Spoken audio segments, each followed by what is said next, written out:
I always liked taking things that were kind of throwaway little bits in one story and turning them into the major driving force of another story. You okay, pal? You look like you've seen a ghost. Season 1, we find out that Augie Smith has this thing called the quantum unfolding chamber. This one has full-body force field, and this has sonic blast capabilities. In Season 2, we learn that it is a giant shared space that has 99 doors that lead to 99 different realities. Chris Smith finds a self that is living a different existence. And his father is alive, his brother is alive.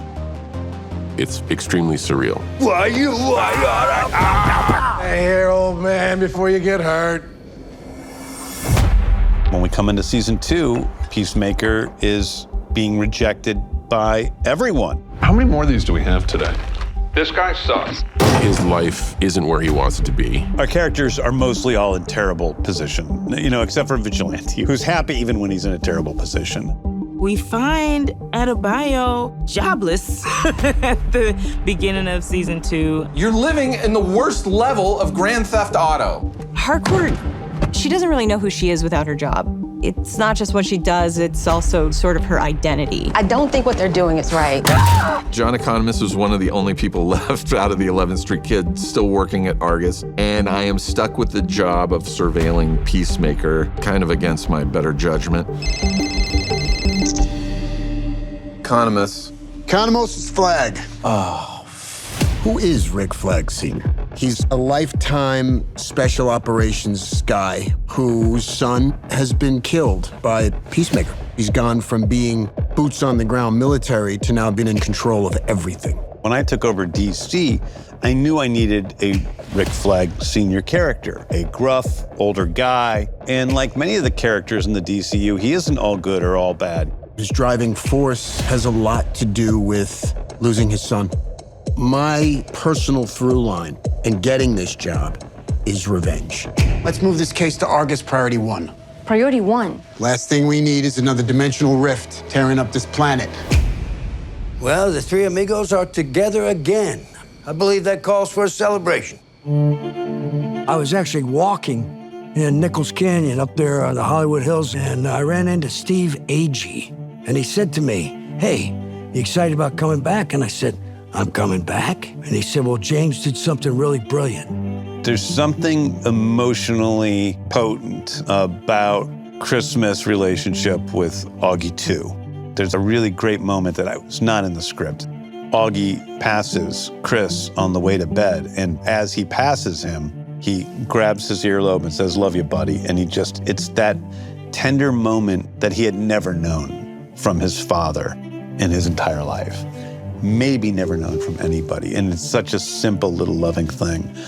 And that was something that Robert brought to it. And John and I talked a lot, actually, about, how our lives are sort of intertwined with all of this, how we're more vulnerable as people. And this is a much more vulnerable Peacemaker.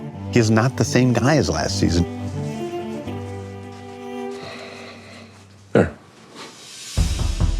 Harcourt has a hard time experiencing love, companionship.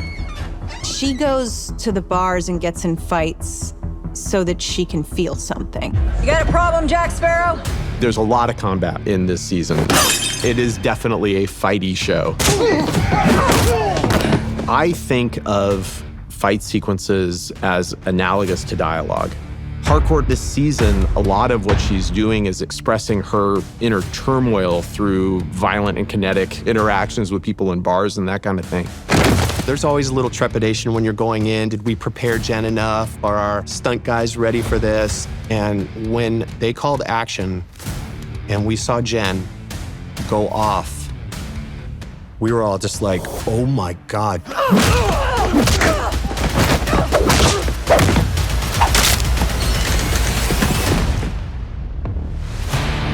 Every little piece has a meaning behind it that moves our story forward.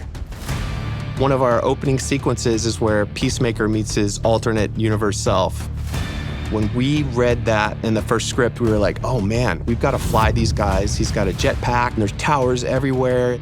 That one was pretty complex. A lot of it was wire stuff and a lot of big impacts to keep you down so you can emote. First time that he took a punch from his alternate self, I watched it on the monitor and I was like, oh my God, we just hit him. Because it looked so real. If he fooled me, I'm excited for the audience at home to be able to watch that. Now, Christopher Smith has killed his brother when he was young, his father when he was older, and now himself from another planet. Death is really following him around. It's going to be an interesting ride from here on out.